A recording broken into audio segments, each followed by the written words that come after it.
All right.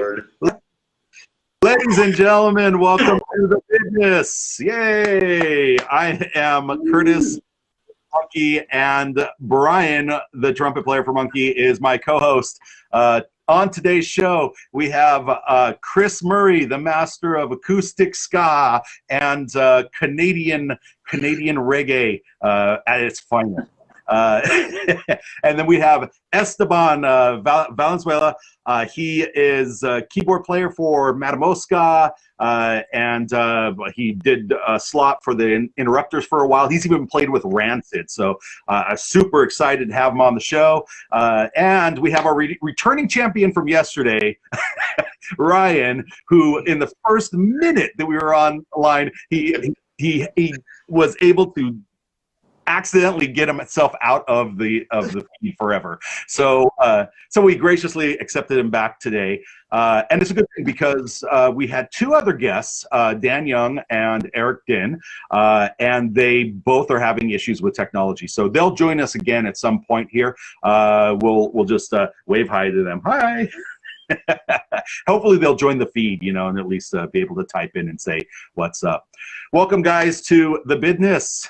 What we like to do is talk about what musicians have done this year to stay rational, to stay sane, to stay creative, and what we're going to do this coming year to push the ball forward, to push the scene forward, and then any other topic in between. It could be road stories, or we can talk about the politics of the day. We don't care. But we just want to get those two topics in, and then just spitball whatever. It's a general conversation. So with that being said, I'm going to give the first of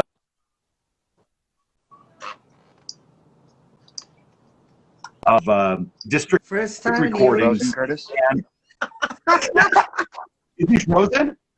No, he's not. No, Horribly. He's there. He's there. He's acting frozen.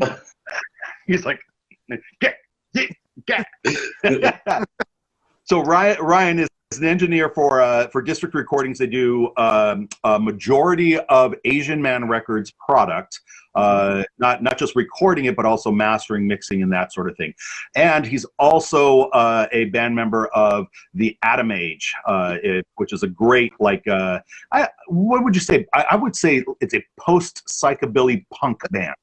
You could say that, yeah. I think I just consider it garage punk, Yeah, it's good. It's good. Ryan, what happened? Your lips. It's good. what happened this year? Did your business go up or did it go down? Did you do anything cool? I think I've been pretty lucky this year. I've been able to do some cool projects. The business certainly hasn't gone up, but I don't think anyone has, and if your business has gone up, you're probably an evil person. So. Trump's probably one of your buddies.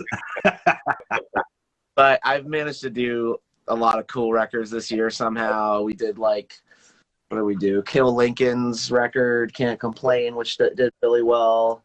Sarcasm, Grumpster, the Moore Family Band, Monkey has been in on and off, of course, and I've been able to stay somewhat creative, which is nice. So it certainly isn't what it usually is, but I can't complain. And, until about now, because the attrition is just killing everyone at this point. So yeah, for sure. Just a full year of this. Yeah, the same four walls. Yeah, open that and for sure. get. And but the few times that we've been to the studio, it's been a great experience. Even though we had to wear masks and kind of walk around each other in a big circle, we were still able to get some really quality tracks. So I thank you for your diligence, sir. I thank you for your diligence. I think you're doing a hell of a job over there personally. So, hell of a job. Excellent. And let's go on to Esteban. Esteban, I know you've done some really great stuff in the last couple of years, which of course everything kind of came to a quick close on, but you've also made a move in your life. You've moved from Southern California, which was your homestay, to a new area. Tell us about how the lockdown has affected your life this year and what has gone on. I mean, it's like it was a weird experience for sure. I remember experiencing the lockdown like right before I had a gig, so I felt like it was just like cut off right there. And I lost all my gigs with all the bands I was working with, since that was kind of what I do all the time back in SoCal. In a good way, it gave me like a lot more time to work on engineering, because that's why I started doing about a year before that.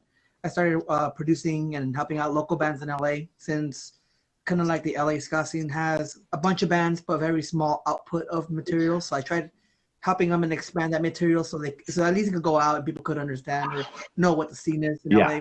For sure. And then at the same time too, I guess thanks to all the opportunities I had, I started recording with a bunch of other groups. Like it definitely gave me a lot more like gigs with like bands that were outside of my local scene, because LA is in such a big bubble, it's hard to break out of it. So I felt like I finally started breaking out, and I started working with this great band, my friends from Catbite from Philadelphia. I started playing with the Bandulus, Be Like Max. I did stuff with We Are the Union. And then it got me the opportunity to play with the Interrupter guys and Gal, and with the Rancid Camp. And for right now, I guess what the downside that it did is it just slowed down my work a lot. It gives me a lot of time to practice mixing, which I do that almost every day. Just try to build my ear. And then I work on my room, which I'm just trying to make it acoustically appropriate. That's about it. That's all I've been doing, really. Sweet. Well, it's a time to kind of reach in and get the creative juices flowing, and if your method is to get in deep into mixing, that we need people that are good mixers and good engineers for sure. I just felt like it was a time to just shift your energies. You went from performer to do something else. That was cool. Yeah, and that's kind of what we're doing here with the talk show. We're just refunneling that energy and using a medium to try to uplift musicians that are kind of stuck in this zone of don't play, put your stuff online, but don't earn any money. I mean, it's really, it's a narcissistic desire for us all to do well, but at the same time, I think there's no other industry besides the health industry that's been greatly affected as this industry. Entertainment has been absolutely gutted. And with that being said, I don't want to keep it on a dark set, but what I do want to do is talk to Chris, because Chris Murray, of course, is a solo artist. He also has the Chris Murray Trio, and he comes from one of my favorite ska bands from Canada, King Apparatus. Chris, what did you do this year that to keep the juices going, to keep the ball rolling? Yeah. Well, the thing that I've been doing is every Thursday I do a live stream on Facebook called Blue Beat Live Stream. Yeah. And so that's been weekly since the start of April.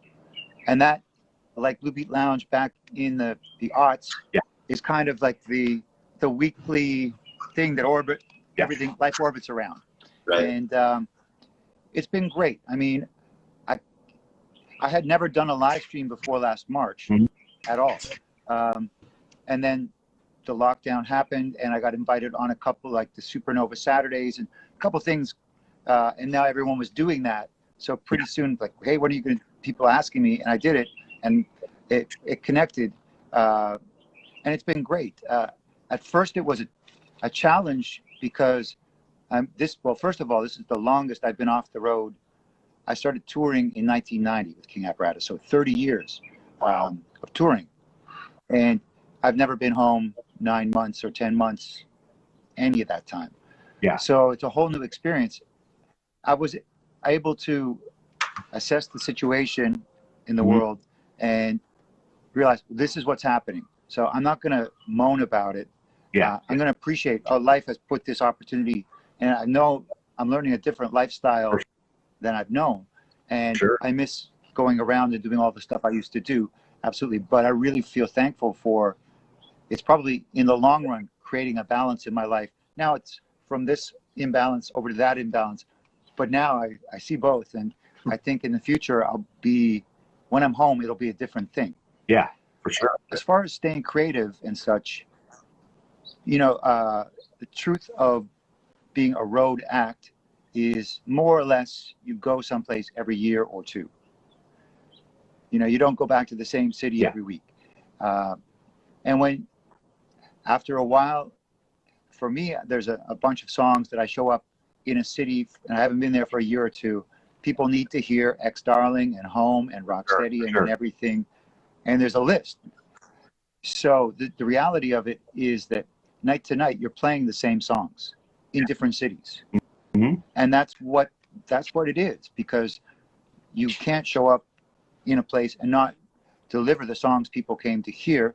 And of course, I want to deliver the songs. It's not like I feel enslaved to that, the desire of the crowd or whatever.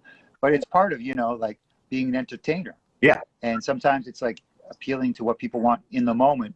But by and large, there's a group of songs that if I said it's all request tonight, the same 12 songs that get requested every night. Absolutely. So the difference with this, and depending on the scenario of what type of show it is, I would say like 45 to 90 minutes is the typical set range. Yeah. But with Blue Beat Livestream, there's no hard end to it necessarily. I would say pretty soon it settled into 90 minutes of playing just naturally. And there are a group of people that come back every week. So there's a major difference there, where in the past I've had to go to a city and maybe like 45 minutes of my 60 minutes is pretty much figured out, and I got 15 minutes to play with. Now I've got the same people who saw me week after week for 90 minutes for months. So it requires me to be creative in the sense of how am I going to deliver something that's fresh every week and doesn't stray too far. So it's actually required me to do a lot more rehearsal than I've done in years, because I don't need a lot of practice to go out and sing Ex Darling and Home and Rocksteady. And when I'm away and I'm back for a few days and it's busy here, at the end of my day, I'm probably not going to like go off and sing for an hour and a half. So most of my singing happens at shows. So this is also flipping that, where now I need to prepare material. And my good friend Jen Rice, we are the songwriting partnership of Caps Lock.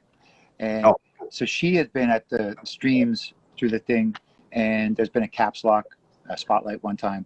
She's doing like a YouTube channel, Chris Murray Presents Blue Beat Livestream, where she has isolated from various streams if I've done a song, there's a copy of me doing it on this thing. And I've done more than, before the New Year's, it was more than 200 individual songs. Which is considerably different from, as I say, if I go out and I'm going to do the same 12 songs every night and then have 5 to play with.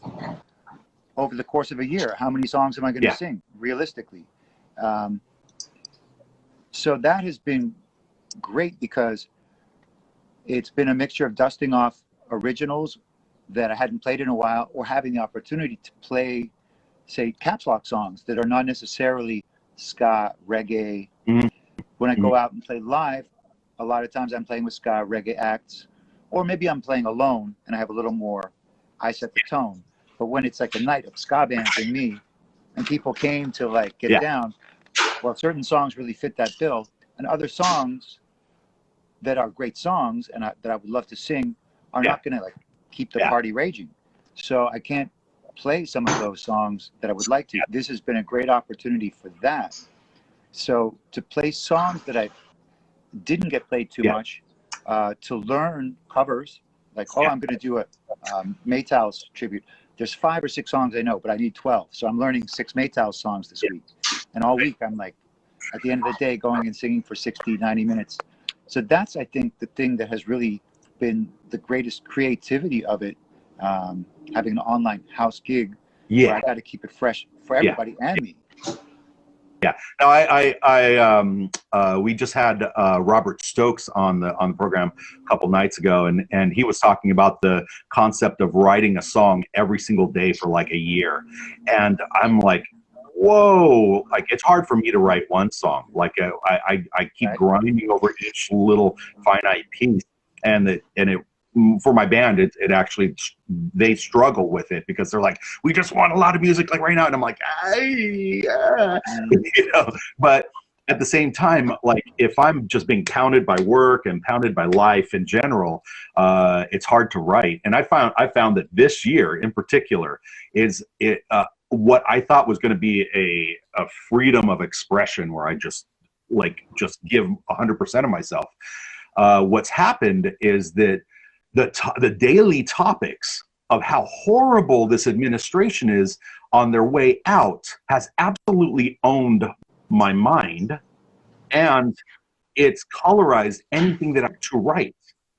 And so I find myself having to find ways to run away from that, like go watch a stupid movie, go on a long walk, like bicycle in the hills, whatever you have to do to just like break that pattern.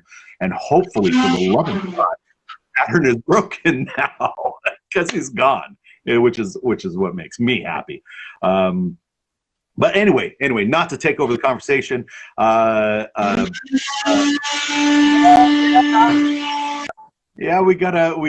is that the jigsaw guy? No, that's the plumber using a vacuum right now. Oh. Oh, okay, cool. If he gets too loud, just mute yourself for like a second or whatever, you know. Curtis, cool. As a result, you have not been writing because you're not in the right headspace for it? Yeah, so I wrote about 4 or 5 songs, and we're kind of still assembling them, putting them together. But it's hard because as much as I should be experiencing life, you know, like the grandness of life, this period in life, it kind of hurts for a lot of people. It hurts for a lot of people. And to be just cognizant and aware of that is always like chirping in your ear, you know, like, you know, how many people have died from COVID today? How many of your friends that are musicians are feeling suicidal today? How many people do you know who have friends and family members that are dying? And this whole thing, the show, is actually a departure from that as well. You know, to get my head out of the dark space and get it back into the light and talk to people like you and Ryan and Esteban about music and culture and art and things that we fucking love. It's interesting how you say it. I have had that experience where you have to be, I think, sensitive, maybe is the word you use, to people's realities. And by happenstance, a Thursday, which is the Blue Beat live stream night, New Year's Eve was a Thursday, and so was Christmas Eve. Yeah. So I did streams on those nights, and it's natural on New Year's Eve to be like, yeah, or even at the end of 2020, which was a hard year, to be like, we made it. But I'm like, I can't even say that because there are so many people. Everyone who's made it knows somebody who didn't make it somehow. Yeah, sure. So it's hard to find the right balance of what mood and what topics and how to deal with a reality that is hard. Yeah. Because we can't run away from it entirely. Because especially with COVID, it takes our conscious effort and involvement and working together to beat that situation. Yeah, like I can't think of myself writing a love song right now. Like a love song just seems like it would be disingenuous for me to write something that's like light and fluffy, like let's go to the park to the dance and have a drink and that's all, like that is in the fucking hamper right now. You know what I mean? Like it needs to be folded and put away for a second because we've got really big topics and they're flying super fast. So usually what I do is I write to confuse the actual topic with subtopics, right? So Ryan can tell you we were in the studio with him recording songs that were about the riots, but we were singing about Hitchhiker's Guide to the Galaxy. So we're singing about all this torrential force and pressure from everything in the world. Like the cops are just knocking down your door, the disease is killing everybody, but you know, don't stop for a minute and listen to the poetry, you know, what do you call it, oh my god, my brain's not working. Brian, you know, yeah, I'm inside your head, Kurt. Don't listen to Vogon poetry, which is actually a diversion of talking about Trump and the mass hysteria and the wall of disinformation. Yeah, don't listen to the poetry, because the poetry will really wreck your head. But I have to give it up to Ryan, because his band just came out with a song, the Honey song. What was the name of the song? Honeybees. The Honeybees, and that video was crazy. He's got the band playing, and there's giant honeybees attacking them, and it's just a mess of awesome. How did you come up with that topic or did you guys write it before COVID? That was my band has two singers. I'm one of them, and the other guy Peter sings, and he's that one. He came up with that song, and the hook was what is it? I'm searching for I'm soaring through the flies trying to find a honeybee. So, and it was a great line. So we just I just had that video idea in my head. I was like, we should put like gross insects all over. People seem to dig it, so it's doing well. It was the right amount of disturbing. Yeah. The right amount, and it was playful too. And it brings up something that Esteban has to look forward to, which is what is it, the deadly wasps? What are they? What are they? Oh God, what's a murder hornets? Murder hornets. Have you seen any murder hornets? You're gonna catch me going way more north than I should. I'm here. I heard that in Washington. I'm just gonna stay here in Oregon right now till everything's okay.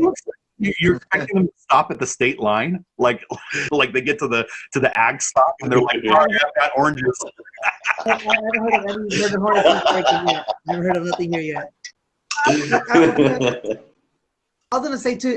It struck a chord with me, so I kind of like left a bookmark on the conversation. But what you guys were talking about, writing songs every single day, I wanted to kind of take back and reiterate. There's like other factors that I believe, especially someone like me who, I'm sorry, Chris, but I wasn't born in 1990, so I don't have 30 years on the road in my pocket. I probably have 5, 6, 7 top. So I in some sense too, I am able to kind of shift back to what it was before I was a musician. In the sense that I was thinking, okay, we're in quarantine. Shows can't happen. For sure, I've been recording cool. And I'm in Oregon now. There's no bands that are playing. There's nothing going on. So I just told myself, I was like, what did I do before music? So I basically just started reading a lot more. And I started kind of taking it easy, reading, playing video games, watching movies, telling myself, okay, it's going to be like this for a little while. It shouldn't be as painful as it should be. Just kind of keep telling yourself it's going to be okay. In the same time, I know I could be guilty for this too, but it happened to me as well when you kind of push people like, we got to write material, we got to stay relevant, we got to do something for relevance. But at the same time, it's like, come on, dude, we're all stuck in our houses right now.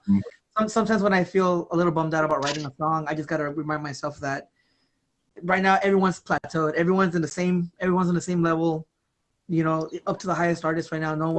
Some people are releasing stuff, music videos or other stuff, but for the most part, almost everybody's not doing stuff. There's no pressure to want to release a great song, or even then too, maybe the hook that you're looking for, maybe you need a little more time. Everything's a little tense right now.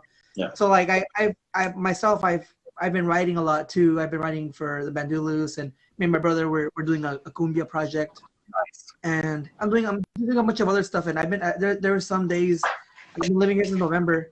There were some days where I'm just going off for like 4 or 5 straight days, writing a song every single day, tracking all the parts, getting all the ideas, and I'm just telling myself, how the hell did I do this? But then there's days where I'm just like, I'm gonna take 2 or 3 days off. I'm gonna play Xbox, For sure, for sure. There you go. Yeah. I think that the I don't know, lack of creativity on Kurt's part, at least for me, during this year, and not saying that Kurt is lacking creativity, what it's done on my end is it's created a drive to actually write music for the first time for Monkey. Like, we've got a song that I wrote that I've never done that before. I had one song on another album like way back in the day that was kind of a Cliff Notes, like, oh, everybody else has a song, I want to get a song on the album too, sort of like attitude from like 15 years ago. This one was, I put the whole thing together. Here it is, gave the idea. Cool. I got out here, and I know that Kurt's just not in the writing mood. I've got 5 or 6 pretty solid songs like ready to bring back to the band, just because I feel like, if our guy here is not feeling it, then like we need to step up as bands. Like, I agree. I just think that the overall, like, the universal message should be, like, if to the audience too, because there's friends and family and fans here looking. Just take it easy. We're all in the same. We're all here. But that verse you're trying to hit and you're getting frustrated over it, or that lick or that hook you're trying to get and you're frustrated over it, just drop the guitar for it for a couple hours or a day. Do something. right. Shift yourself off of that stressful situation and then come back to it when you're in a better mindset. Yeah, for sure. We all could afford to do that.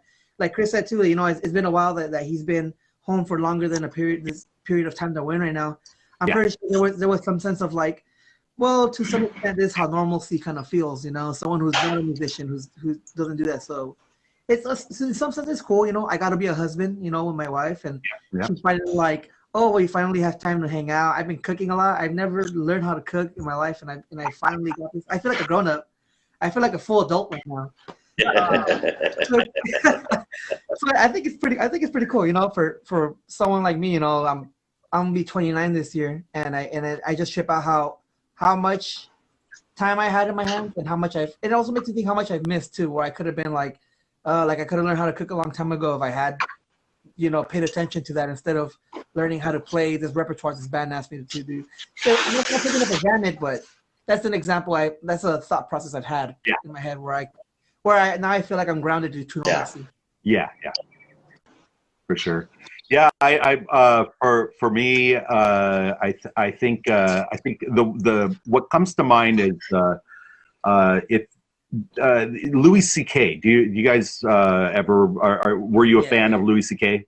Okay, so he had so his show where he plays Louis C.K. He plays himself, and he plays a guy that's trying to make it in the comedy biz, and he's playing the same club in New York and failing, and then getting an offer, and then failing, and then getting an offer and failing, and that's the cycle of a comedian's life. But he at some point he gets offered like the Tonight Show or something, or to take over to one of these big shows. So they did a three-part show, and during the show, the guy who is supposed to train him on how to be a celebrity host, which is different than what he was doing. He was a comedian before, right? But now he's being trained by this guy, and the guy is being played by God, what's his name from Twin Peaks? The director from Twin Peaks. Help me out. David Lynch. Yeah. So David Lynch is the actor playing the guy that is trying to train him, right? And he's trying to use as little words to describe what's happening, right? So he says, "Let me show you what you're supposed to do." He stands behind the camera and he goes, and he's like, "Lights, action," and he goes, and that's all he does. And it is so powerful. It is so powerful that vacuum happens. And UCK says, maybe I'm trying too hard. I don't understand. I've been grinding at this for years. And he goes, let me tell you one thing. You can't have a comeback if you never feel this. And that's hard, because Monkey has been absolutely nailed the road for 25 years, and none of us wants to go away. But this lockdown has actually been instrumental in making us focus on other things, make us decide what we want to do for future events, to let the audience starve a little, and then be excited when we do one song on the or one practice. Which, by the way, when we did those practices and everyone was like, "Yeah, God, they're online." I literally just walked in and I said, "This is my phone," and I just pulled a microphone stand and I stuck it in the microphone clip, and I said, "We're live." That was it. And I was like, "What are we doing?" I'm like, "You just point your stupid chops at the camera, and you play as if it's a show, or as if you're practicing. It's your future. You know, you just have a moment with some sort of apparatus looking at you, and you can decide what that apparatus sees." So not to mention King Apparatus, which is like a great band. but yeah, for me, even doing stuff like that where we just really had to push ourselves in like a heartbeat, like, here's an idea, just do it. Yeah, you're live. It really just got us to just snap out of it, and that I think that time that we weren't doing anything and weren't putting anything online. We weren't even like promoting a store or nothing for like the first 4 months. Man, the response was great. Like that show, I think something like 2,500 people signed in to see the show when it was live, and then we looked at it later and it was like something like 10,000 people had viewed it afterwards. And I'm like, that was a lot better than I thought it was. Yeah. So maybe it was like the entire sum of everybody that had seen our shows over 2 years. Yeah, so it was the proof of go away and you can have a comeback of some sort, you know. So get out of people's hairs and do your thing. But, I have a question, Chris. Yeah. Did you think about moving back to Canada this year when the going was still good? Ooh, No, that's a good question. No, I mean, I've been here a long time, half of life, and I'll be honest, it's nice to know that option exists. Yeah. It's nice to know that you have a place to go if you need. Yeah. But I mean, I like being where I am, and it's hard because I typically go to Canada at least once, usually 2 or 3 times a year, and see family. So that's been hard. Like that's the thing I've missed, and it's just not realistic at this point. And I think that's the thing that's been weirdest. I grew up an only child of a single working mother, so I learned how to be on my own as a child. So isolation is not the worst thing for me, and I'm used to being a solo act. I can deal with that kind of stuff. But over 10 months, it adds up where it's like, even if you're at the grocery store and like, I'm talking to the cashier for like 30 seconds, this is human interaction. And you really like grasp how these parts of life are parts of life when they're taken away, whatever it is. So no, I didn't, at this time of year, I'm really thankful for Southern California weather. I see plenty of images of Montreal and Toronto, and I'm like, no, this is fine right here. But when it's above 100 in October, that's kind of crazy. Like Right. last year, I mean, it seems like what's affected our lives as musicians most directly is COVID and the lockdown, and that's what we're talking about. But beyond that, I mean, we've touched on the politics aspect of 2020. The outgoing president was a real individual. And then we had the election, which was full of craziness. Plus, we had in Southern California some major fires for a while. Orange skies. And then we had Black Lives Matter stuff. And so this last year, I wrote only one song. And there's that old thing, write what you know. And I think that you were kind of talking, without saying that phrase, I heard that in what you're saying. It's like, crazy to write right now because everything is so dark. But so the song I wrote was written on June 30th. And I got up that day and I just wanted to start writing. And so I wrote a song called "The Last Day of the First Half of 2020," and it was just about, okay, today, and I'm going to write this song, and I got it online by the end of the day. So Nice. From the start, I was going to do it what do I know on this day? And it was helpful as far as, a writer not to vent necessarily, but to express, to communicate is part of the thing that drives you. So I was able to get through a laundry list of like this and this and this without having to like write 8 songs about all these things. It's like, and I think that just how much was going on fit the song really well and cleared my decks of like needing to get stuff out. I hear you. Yeah. I don't know if you guys are fans, but I'm really into listening to podcasts from Neil deGrasse Tyson, right? So I've listened to a lot of that this year, just try to get my mind off of like the politics and the being stuck at home and the having to like, wear gloves and a mask and stuff to go like get bread from the store. I've been listening to these podcasts and the Cosmo Show and stuff. And one of his topics that he keeps talking about is we need to stop sending scientists and discoverers to space. What we need to do as a nation is send a poet, a musician, a painter, send them all up, even just to the blue. The blue line right up at the atmosphere, and then bring them back down and have them describe it, because the feeling is not accurately described from these people that are engineers. And then they try to say, and they have this mass vocabulary of engineer talk, and they have this very limited category of descriptives, right? To describe emotions. But they all say that the hardest thing to talk about is how stunning the emotion you get from when you look back out of the window and you see your Earth as a small ball, and you look out and you just see the cosmos, and that it's indescribable.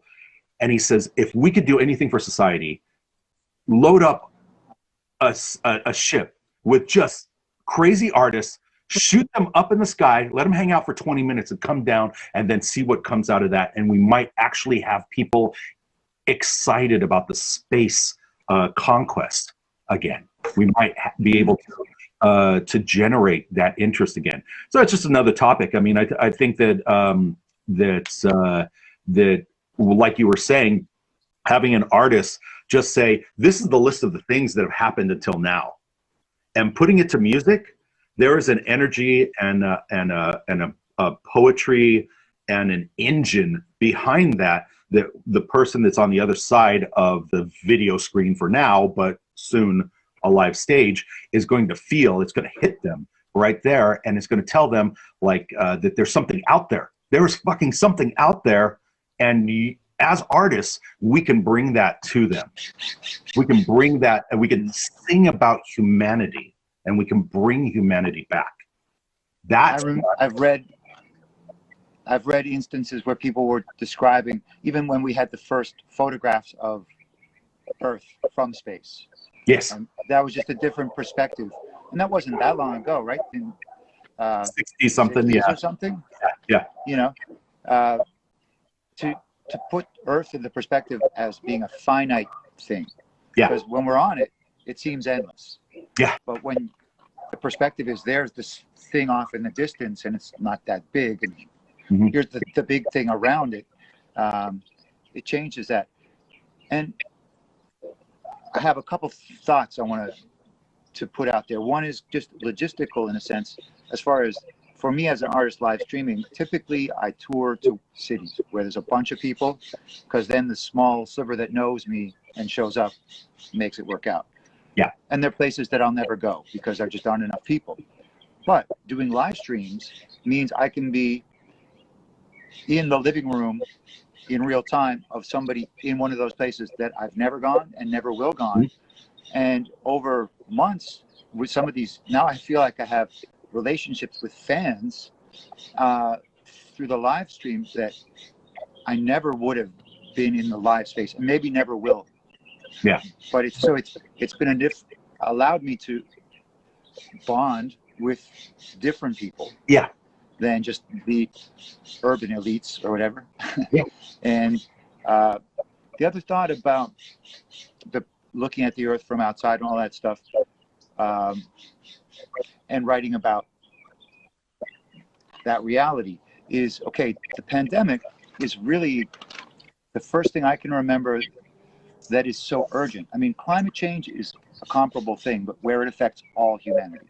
Mm-hmm. There's a variance of how much people are willing to accept factual reality with these things, with the pandemic or climate change, both. But we are all experiencing the fallout of these major things For sure. now, and I think that more than climate change, coronavirus life has gone away from in real life to this virtual life. This is how we experience the world now, much more than a year ago, I think. Mm-hmm. Yeah. I mean, it wasn't a new thing, but now it's so dominant in my life. Most of the people I deal with are through screen. Yeah. And so it's interesting how in the same moment, interesting and sad a little bit, the pandemic brings us together. We have a common battle to fight, and yet it has been so divisive as well. You know, like the anti-masker, oh, you're taking my freedom, and what? It's a little disappointing sometimes. Yeah. Even in LA, when I go to the grocery store, I go to a couple, Trader Joe's. They got everything strict. Yeah. And the other one I go to, it's big and a lot of people in there, and there's some people, and you get in, and there's the mask showing, and sometimes the guy's got his stuff down around his chin, and you're just like, we're 10 months into this thing. We got 400,000 people dead in America. Mm-hmm. Mm-hmm. And you know how the mask gets worn because you have it on your freaking head. Yeah. So what is the message that you're giving to the world by not wearing it properly? Like, you don't care about us at all. And that's really frustrating. And sometimes when it's just done, not even like ignorance, but just defiance. Yeah, of course. So it's been an interesting 4 years, an interesting year where we've had to relearn how to behave and how to consider other people. And hopefully there will be some good takeaways from it. We're obviously in the midway of something that's going on. Yeah, for sure.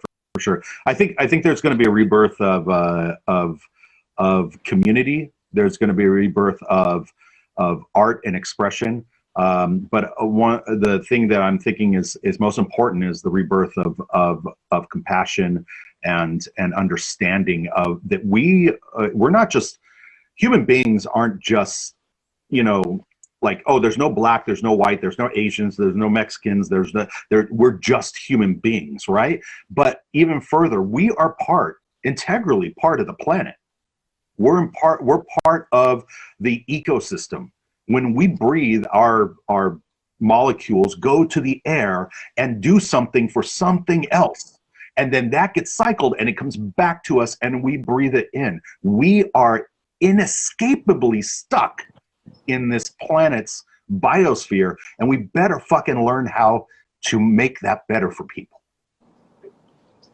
Even if only for self-interest. Yeah. Hopefully it'll be better for like group self-interest, but. For sure. Yeah. Man. Yeah, this topic, I could go on for hours. Well,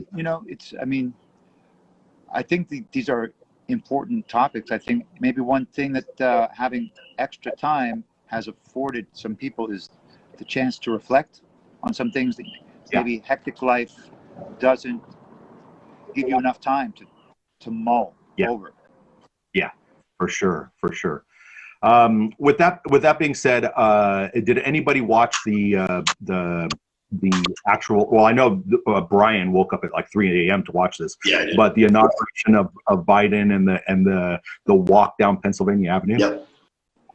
I watched the moment where he swore in, and I had it on as I did other things before and after. Nice. I think today was probably the most of any inauguration that I've watched, just ever in life. You know, 22 years of things had changed. Yeah, no, it was really one of those like 22 years of being able to vote, and I'm just like, yeah, okay, cool, it's a fucking thing, like whatever, you know. And this like today, I was just like, no, and it was really weird. Like not saying I'm not saying like Biden and Kamala Harris are going to be the saviors of America or anything like that, which I don't think they are, and I think we're going to have to hold them very accountable for the next 4 years and put pressure on them for greater social movement and fixing the issues. But you could, I don't know, you could just kind of feel it was palpable, the change and just like barometric pressure. The second that it happened, it was just like you just kind of feel it. Just it was pretty funny you said that right now. I was talking last night to my friend Adam from Omnigon, and we were talking about Blood In Blood Out, and we were just talking about culture, about East LA and all that. But then it came out with me saying I'm gonna go to sleep early because I want to wake up tomorrow. And then I kind of just vented out how I felt because, you know, I'm an immigrant. I came from Mexico, and myself coming from here, and then, you know, year one or even like day one of the election was Trump saying people like me are criminals and people like me are, you know, we bring drugs, we bring gang violence, whatever. I felt very offended over that, and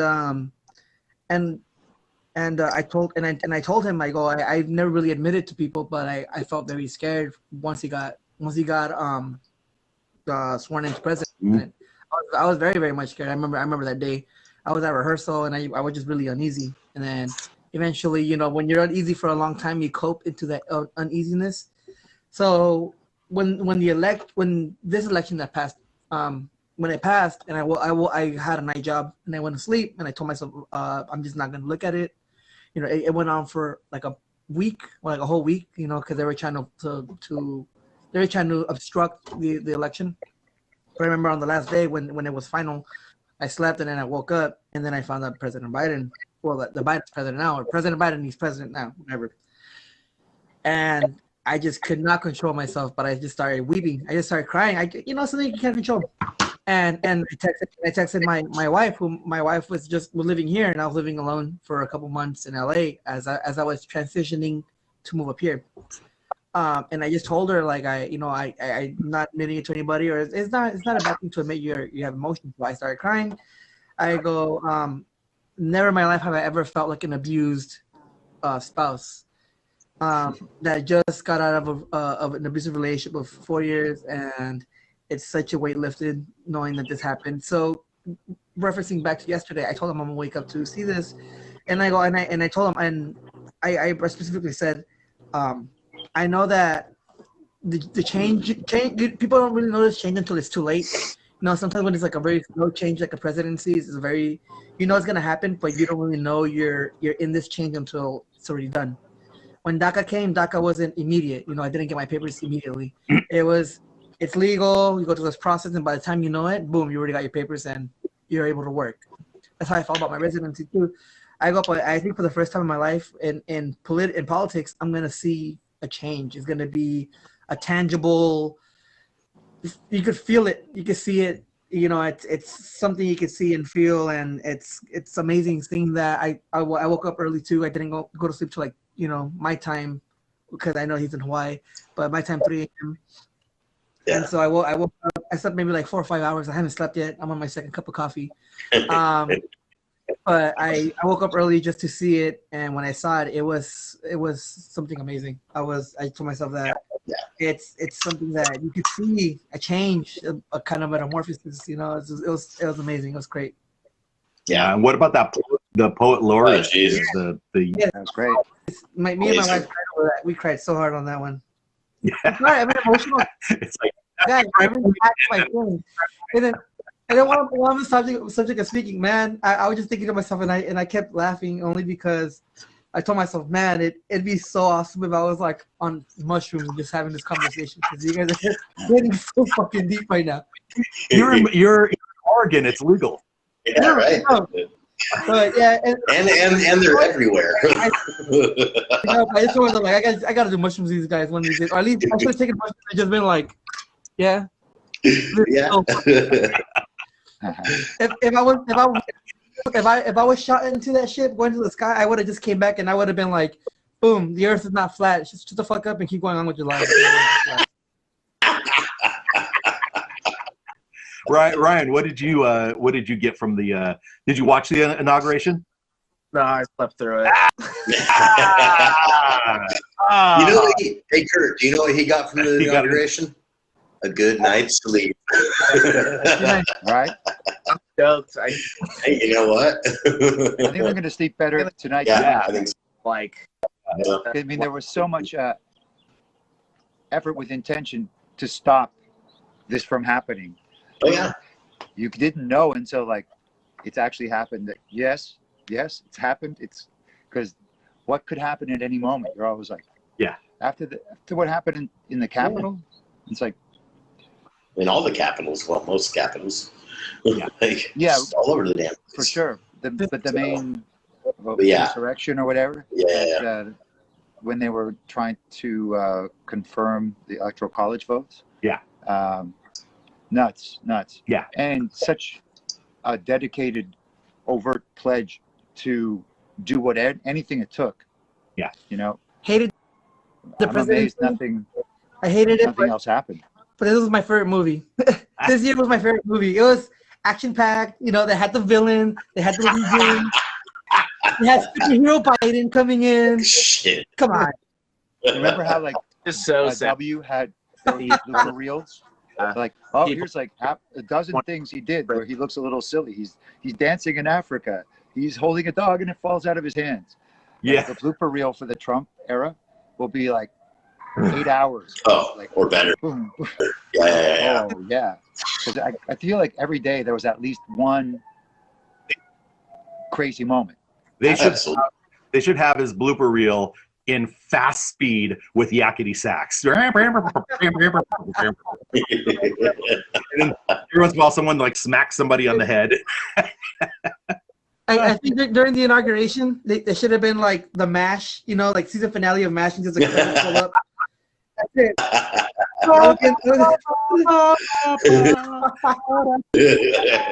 And just him flying to Florida.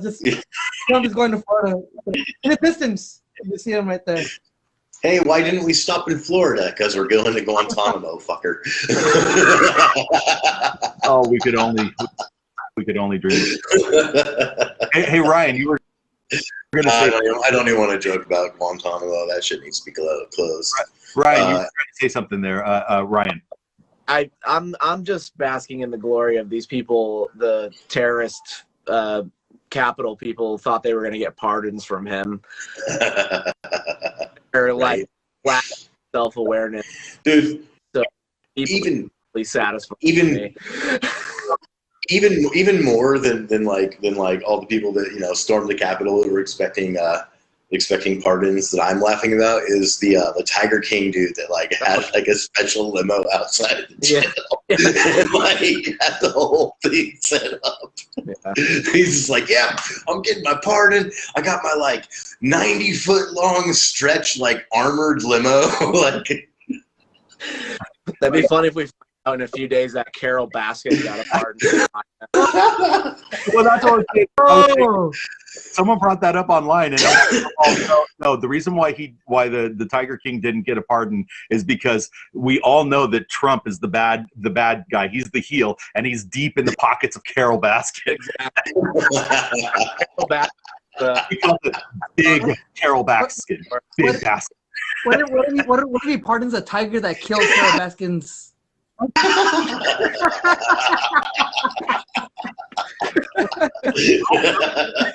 Awesome. Nice. Just a blanket pardon for all the tigers. now the tiger's roaming around in the middle of New Jersey, and everyone's like, "Ah, it's a tiger!" I never saw it fully, Family. but in the end, he didn't pardon No. himself, No. right? Oh, he did. Okay. And none of his family or Giuliani didn't get a pardon. So the only person that he really did from his like inner circle was Bannon. Yeah. yeah, he did that. He also did Lagoya, His father. What? a bunch of rappers. Yeah, some rappers. They said Julia pocket pardon, like a secret pardon, because they don't have to make them public. I don't think so. No, they. I don't know. Maybe. Yeah, so They don't have to make him public. Okay. I thought they yeah, did. for what, No, they don't. Well, I mean, if he were going to self-pardon, the intent would be to protect himself from Yeah. prosecution, and he would definitely make that public. Yeah. He'd Yeah. have to let us know. yeah, If Interesting. we didn't, it would come to light. yeah. Yeah, I know everyone that- knows I know that a lot of people that like a lot of his camp, like 80% of his camp or something like that, was saying like, do not give yourself a pardon because that will like say that you are guilty of something. Right. Like, so, which that's all federal stuff. And then it's like, okay, well, every state that you've screwed over is going to come after you then because you've admitted that you did something wrong. Yeah. Like, so. Yeah, for sure. There was also there was a timing issue too, because if he wanted to pardon himself, he would have to pardon himself posthumously, right? So for an event that's not tried yet. So Preemptive. that was a huge, yeah, Yeah, that, posthumously. yeah. Well, you know, whatever they call it after his presidency, but then they were counterbalancing that with a concept of him leaving early, like leaving even like 5 hours early, saying I'm out of here. And they said, well, if you do that, then Pence becomes active president for those 5 hours or whatever. And he's like, oh no, I can't do that because Pence will definitely make sure that I don't get any way out of the impeachment, and I get the full trial. So it was right on display that he had blown all the tires on the Pence mobile, and so Pence was just like, I'm just going to smile to the camera, and I'm going to attend the inauguration, and you're going to go the fuck away. Yeah. So he was kind of in a, from what I gather from at least some of the talk shows that I've seen, that he was in a checkmate situation where if he pardons himself, then he has a bunch of legal stuff that he can't have reinforced by the people that are around him because they don't want to be part of his thing anymore. So he's like, we're just going to let it ride. Right. Yeah. So we'll see what happens. That Pence move 2 weeks ago, that was like the greatest Game of Thrones betrayal I've ever seen in my life. That shit was crazy. Yeah. Dude, they were gonna hang him. I was like, bro, that's fucking crazy. Yeah. That and the Mitch McConnell yesterday going, the only reason why we had an insurrection was because the president lied, and he did so knowingly. It's like, whoa, you just threw him under the bus. You spent your entire career on propping up this jackass. He And said then- that and just put it on the shelf. Oh man, the 12th hour, he's like, oh, guess what, loser. Oh man, it's hard to not be like drowning in the Schadenfreude. You know, the experience of just feeling good about someone whose walls are crumbling. But like, for the love of God, it's like, It's gonna make a great movie. Like, I'm just saying, they're gonna be a great biopic about it. It's gonna be super. It's like who's that actor? He played Dick Cheney. It was like a movie, like not so long. yeah. Oh God. They did American Psycho. Yeah. American Psycho, the method actor guy. I forgot it. Oh, yeah. Okay. Christian Bale. Yeah, Christian Bale. Yeah. It's gonna be kind of just like that movie. It's like Wolf of Wall Street with a mixture of like Quentin Tarantino film with some Super Marvel. Troopers. Yeah. It's just gonna be called Trump. That's it. Yeah, I yeah. think it should be done by the Broken Lizard guys, actually. Christopher Nolan, I'll vouch for him. We'll make it ridiculous somehow. I want to see all the writing done in emojis, like two piles and a big laughy face, and Or just be called the last tweet. I'll call it like that. The last tweet. yeah, that was a rocker, man. When they pulled his tweets, That was oh nice. man, Hell like, yeah. that dude's done. He's done. That must have hurt him deep. Oh yeah, Like, Oh yeah, how addictive is social media? Yeah. We all have some experience with that. He was clearly like hooked on Twitter. right. To have that just shut down, cold turkey, that had to hurt. To be honest, Yeah. when he was hooked on Twitter, I can relate to that nowadays. At first, I was like, I don't touch my Twitter much anymore, but he does it. I can relate to why Twitter is so good. The content is juicy. I mean, I'm on that a lot more than nowadays than I'm on anything else. Think about Everybody's it. gonna be You like, had, I need my you had Trump. 88 million followers. Give me a gram. A real like jolt every time you did anything. Yeah, Imagine he just gets 40 million people liked it. he just posts tweets. Oh yeah, that was great. I'll do another tweet in a couple hours. I gotta go take a shower. Jeez. Smokes a cigarette after that. Oh shit. Awesome. Oh man. Hey, Ryan, where's your cat? Where's your evil cat? Oh. Yesterday he was stroking an evil cat. Yeah. Doing Yeah, that. she's sleeping. Evil cat needs sleep. Dreaming of more evil things. Yeah, exactly. Awesome. Well, hey, we're getting down to the end of the wire here. We're past the hour, so let's do a round of what we think we can do. You know, even just brainstorming on any weird technique you can think of that bands can use, or musicians, or artists, or clubs, or anything to get the word out, to get people energized, excited. What do you think as creative people? What can we create in the new era, in the official 20s? How do we just murder everybody with awesomeness? As far as Yeah. music? Or Yeah, what? well, music, but also like right now, like I said before, I'm doing the show because I want people to not be forgotten, right? I want you, Chris, you have a much larger audience than say some of the other performers that have been on the show, so you might see a unique variation in how many people show up to events and stuff. But some of these artists, they're offline and they're gone. They're gone, and I've been telling people like, hey, you know, as artists, we need to find ways to pull people out and say, look at this person. This person means something. And at the same time, I'm encouraging artists to think about people that they used to see every night, people that were part of their lives, like bartenders, barbacks, club owners, bookers, promoters, and just reach out to them and just say, hey, are you still alive? Is everything still cool? Like, just reach out and try to, you know, get a love train going on this. So I don't know. I mean, I don't think that anybody is going to come up with a one idea. I think it's an amalgamation of all the ideas, and that's why this program is important to me, is that I see the ideas and the concepts that you guys come up with, or we come up with together, we spitball together, and maybe an accumulation of them is going to be the key that just snaps the door open. So what do you, anybody got an idea? About what?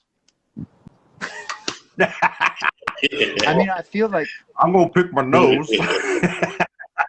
I feel like things will happen as they happen. Okay. The way things happened this last year, it wasn't because we planned them to happen that way. Yeah. So I think the answers will come as far as how things will go and unfold. As far as, I mean, clearly performers, Mhm. people involved with venues, Yeah. have really suffered, and who knows how many live venues will have been closed by the time shows can happen again.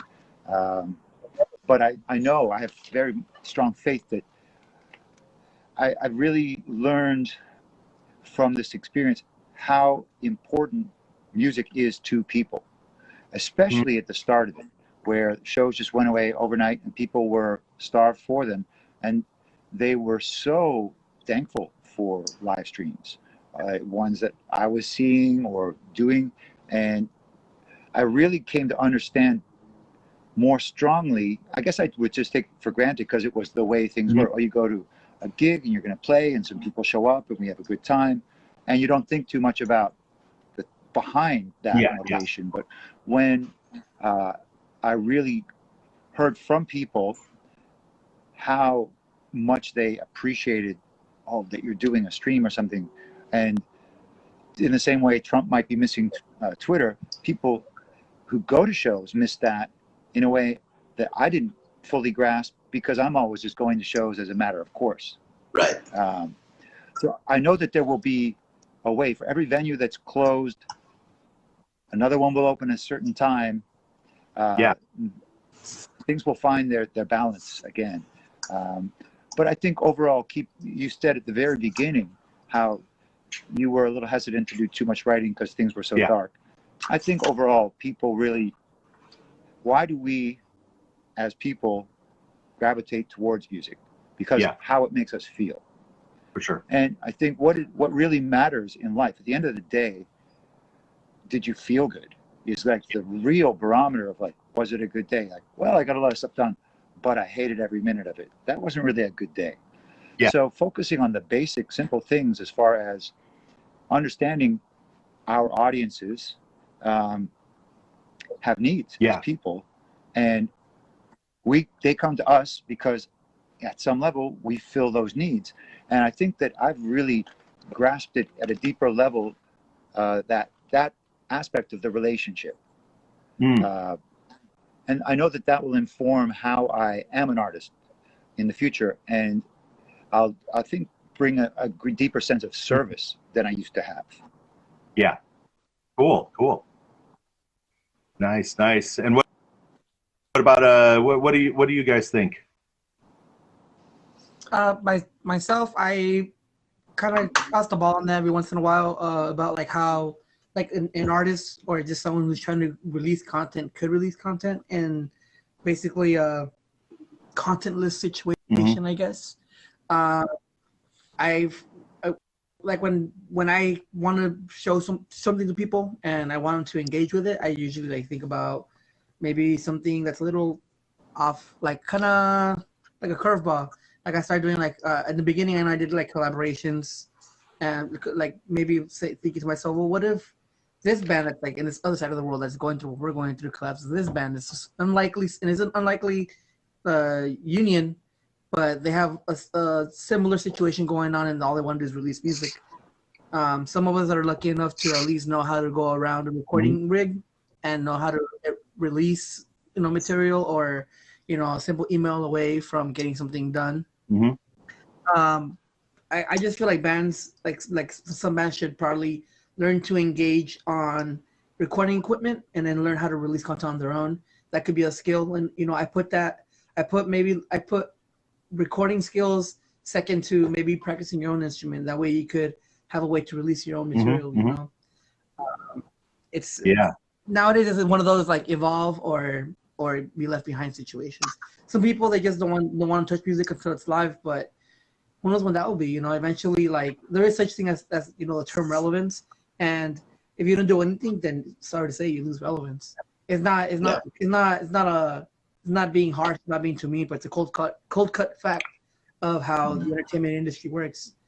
So I feel like collaborations, Patreons work. I don't have one myself, but Patreon is a way to have meaningful engagement with your crowd, if for terms of currency, of course, or sometimes people do it for free. I know that TikTok's been like popping, and then there's people, you don't even have to be an artist, but you could be someone who wants to release some kind of engaging material that people are actually, releasing really funny things, really engaging stuff. What else? I think that's about it. Maybe even then too, if you're like a musician that just wants to have something else to release, I would just suggest learn a different instrument. One thing that I was really grateful for as a musician was I'm typically a keyboard player. That's my main gig. But I started like picking up the guitar. I have a guitar, and I started playing flute.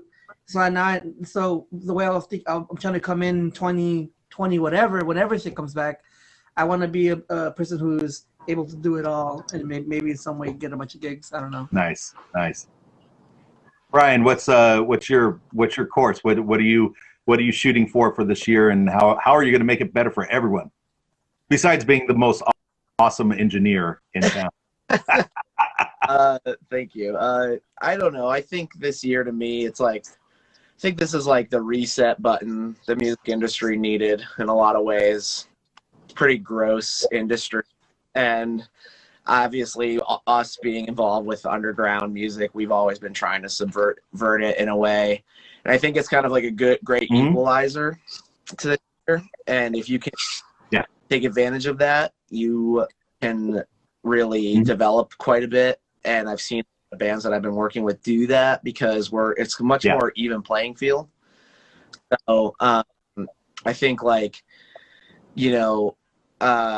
the nice thing from this that I'm looking forward to is that live music, like people in America won't be jaded for like 3 to 4 months and then they won't care again. Yeah.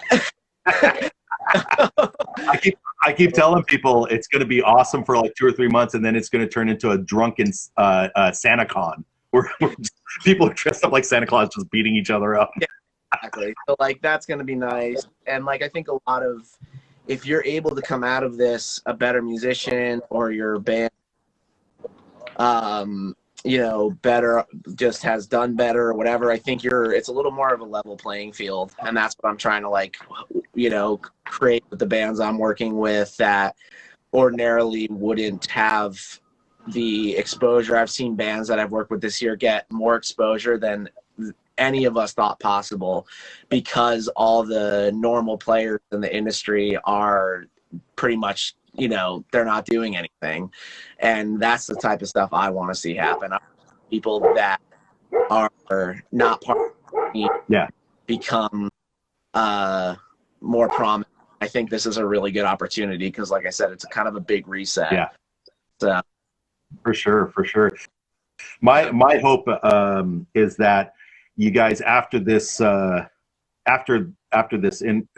thing we have right now, this minute has ended, that you guys get together online and start working with each other. I think that Esteban can learn a lot of things from you as an engineer, from Ryan as an engineer, and Ryan can learn a lot of things about, solo performance or whatnot from Chris, and Chris can learn a lot from Esteban about keys, about what it means to actually live the life of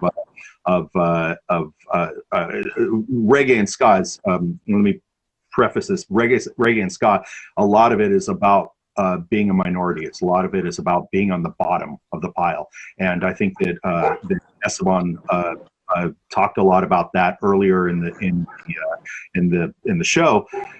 Feeling that tension, feeling that fear, and sharing these conversations, we're all learning from each other, and I think that that's a really important thing for a takeaway.